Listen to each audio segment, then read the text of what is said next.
2 years ago, the nation faced widespread shortages of baby formula after a potentially deadly bacteria was detected at a major facility here in Michigan. Now a bill in Congress from a Michigan senator is aiming to stop that from happening again. 13 on your side political reporter Josh Albertus joins us now. Josh, you spoke to Senator Gary Peters. Who's behind the bill? What would it do? Well, basically, Julia, it would put in place a new requirement for formula manufacturers when it comes to testing their formula before it goes on the shelves. This new regulation would require that formulas be tested by the manufacturer or the facility before they are sent out to the broader marketplace.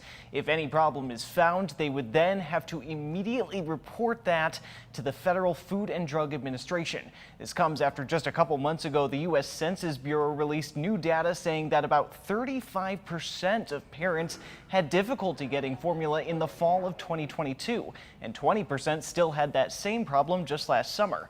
We got a chance to speak with Senator Gary Peters today about this bill and why, given the recalls that happened just a couple of years ago, why it's being put forward now.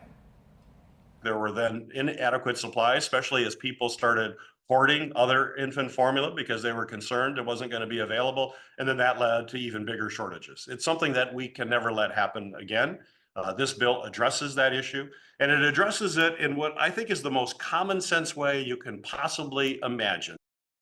Now, while there is currently no large-scale shortage now like there was just a couple of years ago, the AP reported just in the last day that health officials are warning parents to avoid powdered formula from a Texas dairy producer after a sample tested positive for that same bacteria that led to recalls and shortages in 2022. And Josh, how long could we expect this to take before we know if it will become law?